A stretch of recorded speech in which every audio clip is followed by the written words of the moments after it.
This video will contain spoilers for The Thunderbolts, so if you haven't seen the movie or you're worried about spoilers, be sure to see it and then you can come watch this video.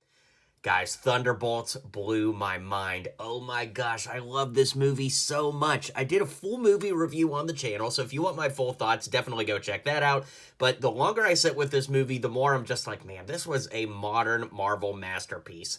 I really enjoyed it. The team dynamic was great. And of course, in today's video, I'll be showing you how to build all of the main characters using 100% official Lego parts and pieces. Well, one piece has been altered, but when we get there, we'll get there. So be sure to take notes, sit back, relax, hit like and subscribe, and let's start building the Lego Thunderbolts, since for some reason Lego didn't give us any sets based off this movie.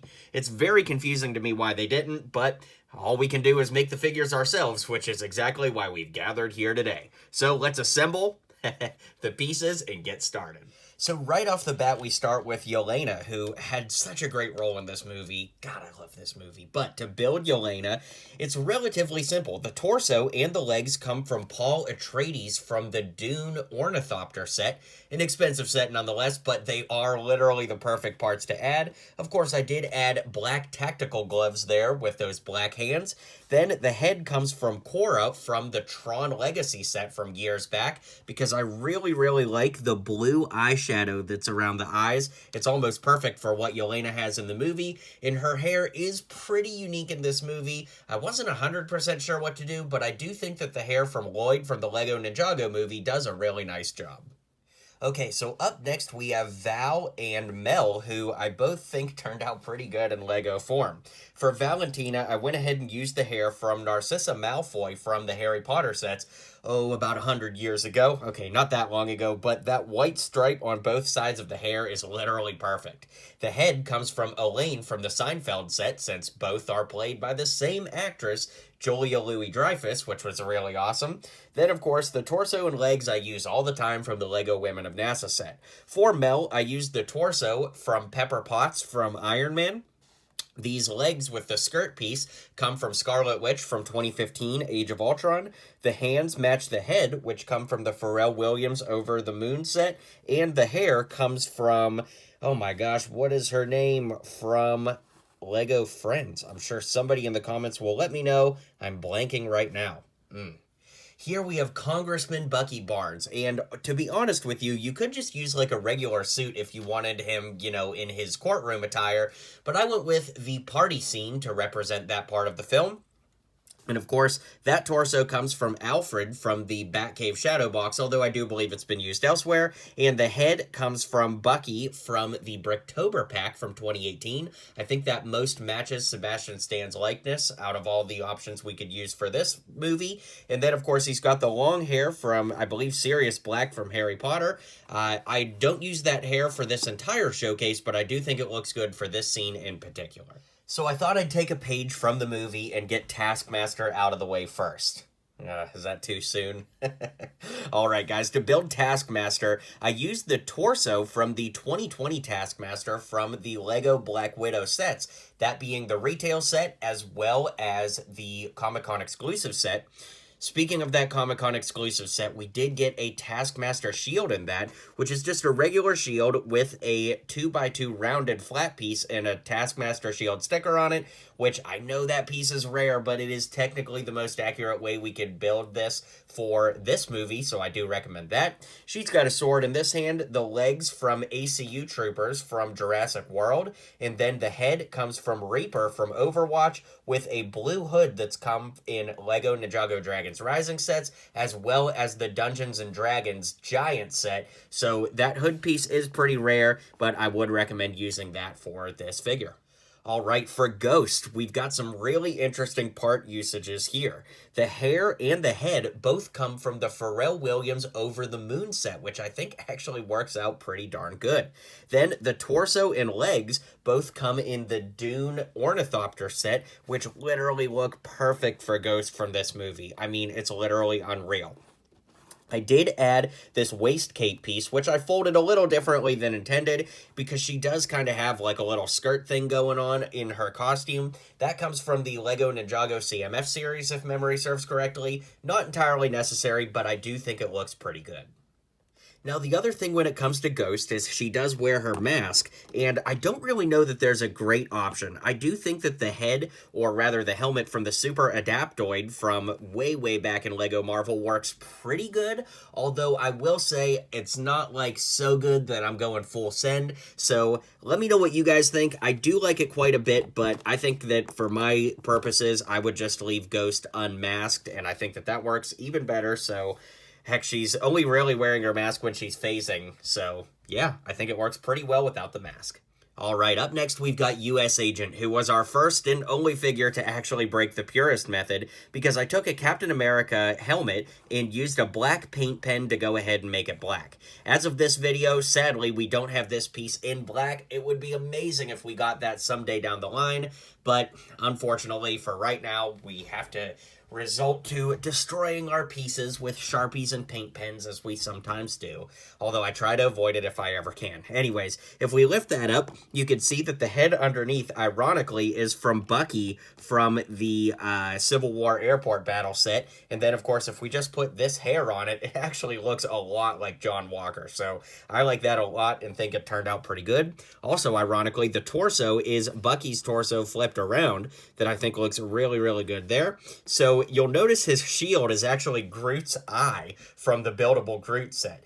You know, when I'm looking at John's shield, it is technically silver in the movie, but the silver shield piece with no printing on it is actually pretty dang rare. I had one in my collection at one point in time, but I have no idea where it is now, and I say this with as much humility as possible. My minifigure collection is very vast, and, you know, for me to only have one of it, I don't imagine that a lot of people out there watching this video would have that without doing a special order of that piece, so I figure maybe when it comes to superheroes, a good bit of us might have that Groot piece, or you might be able to get it on store shelves if you find it out there somewhere. So I thought that this would be a good alternative piece, because I do kind of like that it has the ring around the end that kind of looks like John's shield and all that. Beyond that, we've got a dark red hand here and the legs from Hank Pym Ant-Man, although to be honest, I think you could just use black legs or some kind of militaristic legs and get away with it pretty well. Okay, up next we have Bob Reynolds, who, gosh, what a great character in the movie. I think it's so cool that he basically played 3 characters. You got the Bob personality, you got the Sentry personality, and of course the Void. And don't worry, we will be getting to all of those in just a bit. But for Bob, it's actually really simple. The hair and head, and I guess by approximation the hands, all came from the BTS Lego Ideas set, and the torso and legs came from the nurse character from the Lego CMF series. Up next, we have Alexei Shostakov, a.k.a. the Red Guardian. Now, the Red Guardian did get his own minifigure back in the 2020 Comic-Con exclusive Black Widow set that ended up being sold online because Comic-Con was canceled that year, but that makes Red Guardian's torso exceptionally rare, having only appeared in one set. So if you guys have a recommendation what to use beyond that, let me know in the comments, but I always try to go with the most accurate piece if I can help it. In this case, it absolutely is that Red Guardian torso piece. The arms come from Captain Hook, which give you a little bit of white around the wrists. Then I put dark red hands on there to kind of balance out the color palette here with the red and white legs from Falcon from the 2020 LEGO Marvel Avengers accessory pack that was exclusive to the LEGO store. The helmet comes from the Flash from Justice League, and if we lift that off, honestly, it looks really good for Alexei without the helmet on, because he only wears it a little bit in the movie. So if you don't have that Flash piece, you could definitely do this. And definitely check out the comments, because I'm sure there will be some pretty cool recommendations for other torsos you could use for the Red Guardian. Alright, up next we have the Winter Soldier, and of course this figure turned out really great, I think.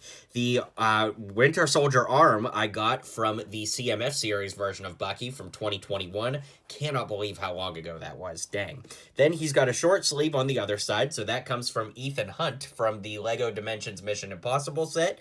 He's got a black glove on that hand, of course. I gave him a brown utility belt, I believe from the LEGO Batman movie, if memory serves correctly. He's got these legs from a Star Wars Imperial Engineer and the torso from Dom Toretto from Speed Champions, Fast and the Furious. Then, of course, I used that Bricktober Bucky head and some long brown hair to finish the look here. And honestly, this is one of my favorite figures of the showcase, but to that extent, I also have some more cool ones to show you right now. All right, you guys know what time it is, the Sentry. So, to make the Sentry, I used this long hair from Thor, a dark blue cape that hasn't been in LEGO sets, at least to my knowledge, as far as superheroes are concerned, very recently. I think Wonder Woman got that cape at one point, if I'm not mistaken. I'm not 100% sure, but anyways, it's a dark blue cape. The torso actually comes from the Wrestler collectible minifigure series figure. Then he's got yellow arms and the handcuff trick. So if you're new to the channel and have never seen the handcuff trick, this is where you take a pair of LEGO handcuffs and then you use a pair of scissors to cut the chains out from between the two cuffs, then put them back on the arms, and it just adds some bulk and extra detail to figures. And on someone like Sentry that I really do want to look very, bulked up and muscular, I think that works well. And LEGO doesn't have a lot of legs that are yellow hips and yellow legs, so I had to take a pair of yellow hips and a pair of yellow legs and combine those for what we see here, but I'm very happy with how that turned out. And finally, we have the Void, and I love the way that this minifigure turned out. It's so simple, but simple is key. Now, this is a technique called monochroming. If you've never heard of it, the name kind of explains itself, but it's where you use all of the same pieces to build a minifigure. So a regular black head, black torso, and black legs, which thankfully was relatively easy to get not so long ago in the Everyone is Awesome set. Then again, it's not that difficult to get a black head, black torso, and black legs in general, but the parts that are slightly more difficult to get, well, the black hair is pretty common, but the short cape here, and by short, I mean it's just not like expanding out quite like Sentry's is. That came in the Mandalorian Battle Pack from 2020. That was such a cool set, and I made sure to get lots of those because those capes really do come in handy more often than I ever would have expected when it comes to stuff like this. So, yeah, that's the Void, and that's all of our main characters from the movie. And I thought for the end here, we'd have a little post-credits scene fun and do a couple updated costumes for the characters. So for John Walker, he's wearing the beret at the end, which I was like, oh my god, that's awesome. So, of course, I added the black beret. I got it from the Ghostbusters Firehouse, but I'm sure it's been used elsewhere. And for Alexi, we've got his kind of like really cringy jacket on that says Avengers with a Z. Of course, that piece isn't going to exist in LEGO, but this torso from LEGO City works pretty well to get the ridiculous color scheme. I put red arms on there because he's Red Guardian. The head comes from Beach Luke Skywalker from Star Wars Rebuild the Galaxy with a backwards blue hat, blue legs, and I put just a little brick with a white top on there to represent the Wheaties box. And with that, we'll go ahead and finish out the video. All right, guys, well, let me know what you thought of these customs in the comments down below. This was so much fun to put together. I had a great time, and hopefully you guys did too. I've got more Thunderbolts videos coming to the channel soon, like mocks and other fun builds like that. So be sure to check those out, and I'll see you guys on the next video.